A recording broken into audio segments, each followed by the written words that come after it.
Borderlands 4 takes us to a brand new planet called Kairos, a world ruled by a mysterious figure known as the Timekeeper. It's a place filled with conflict, secrets, and the kind of chaos you expect from a Borderlands game, but with a darker tone and a heavier story. This time, you're not just chasing loot, you're trying to survive in a world that's falling apart one reset at a time. Now, Kairos wasn't supposed to exist, well, at least not to us. After Lilith's teleportation of Elpis shattered a hidden barrier, the planet reappeared, revealing a civilization under the Timekeeper's control. Now, he's not a warlord or a CEO, he's something worse. A man who manipulates time, rewinds events, and traps people inside endless cycles of obedience. And that's where your story begins, as one of the 4 new Vault Hunters thrown into the middle of a revolution waiting to happen. Now, just like in each Borderlands game, every Vault Hunter feels distinct, not just in design but in playstyle. So Vex, the new Siren, blends magic and gunplay with abilities that shift depending on her elemental weapon. She can summon spectral companions and even heal mid-fight. Rafa is a fast-moving exo soldier built for close quarters combat. His blades and arm cannons turn into a mobile storm of damage, a perfect mix of speed and brutality. Amon, the Forge Knight, fights with heavy weapons and elemental power. His abilities let him forge weapons mid-battle, combining tanking and damage into one brutal playstyle. Harlow is the Gravitar who specializes in crowd control, damage, or ally support. Now, each one feels powerful and the build potential is massive. Combat is as fast and explosive as ever, but with a few tweaks. The slam mechanic from Borderlands 3 returns, movement is smoother, and the addition of double jumps and grapples make vertical combat a core part of the gameplay. Now, the only weak spot is the sliding. It feels slower than before, but if you're on PC, there's a mod called Better Moves. It makes the sliding faster. So if you're on PC, download that mod. Trust me. There's also a new healing mechanic called Rep Kits. Rep Kits are a new equipable gear type used to provide healing and buffs to the player. With a specific Rep Kit, items offering unique effects such as health regeneration, immunity to damage, or boost to offensive stats like fire rate or movement speed. These items have a limited number of charges and individual cooldowns, allowing for strategic use in combat to sustain the Vault Hunter or extend their offensive capabilities. Now, in Borderlands 4, there's a new mechanic called Ordnance. Ordnance is a shared gear slot for either a grenade mod or a heavy weapon, replacing the traditional ammu system with a cooldown for each type. Instead of consuming ammunition, these munitions recharge over time, allowing for more consistent use and diverse build possibilities focused on this powerful damage type. So in Borderlands 4, you don't just throw grenades, you got throwing knives. And they're pretty damn strong, they're really good, so I highly recommend using the knives. Use them. Guns now have licensed parts. What I mean is, let's say you find a Maliwan SMG, but it has a Torg license part. So what that does is, when you shoot the Maliwan SMG, the bullets are elemental. That's Maliwan's thing. But the bullets that you shoot, they stick onto your enemy and they explode when you reload your gun. That's Torg's thing. See what I mean? There's this new thing called Enhancements.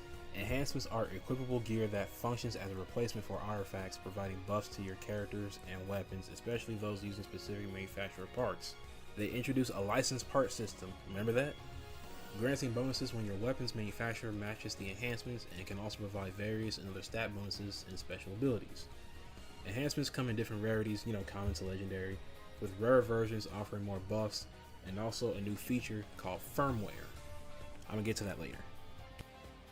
Loot in this game finally has value, if you know what I mean. So in Borderlands 3, when you defeat a boss, the chances of you getting a legendary are like 1000%. It was just ridiculous. I'm so happy that Gearbox fixed that shit. And speaking of bosses, when you defeat a boss and you don't get the gun that you want, there's this new mechanic called Miss Moxie's Encore. You use it to refight the boss over and over and over again until you get the loot that you want. Because us OG players, we have to use the save quit method. So there's another thing in Borderlands 4 called the Lost Loot system. So what that does is, it's pretty much self-explanatory. So let's say you beat a boss and you finally get the legendary, but the problem is the legendary flies out the arena. That's when the Lost Loot system comes in.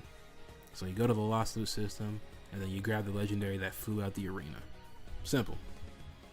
Mines and bunkers are optional mini dungeons found across the planet Kairos. There are 2 distinct types, each with its own enemies, method of entry, and reward. Both unlock after completing specific main story missions. So the Order bunkers The Order bunkers are facilities belonging to the game's main antagonist faction, the Order. So, in order to enter, you gotta beat this main story mission called One Fell Swoop, which unlocks the use of Locust canisters. So basically, you grab the canister, you throw it at the bunker is going to melt, allowing you entry. Now, the mines. The mines are natural tunnels and cave systems that are inhabited by Kairos' creatures. Now, in order to enter a mine, you gotta complete the main story quest, Shadow of the Mountain. Entrances are disguised behind glowing fake walls that can be walked through once you have clearance. So, they're pretty much the same thing. One is like beast-like and one is like, you know, cybernetic-ish type. But they both have a boss in the end and they both drop loot.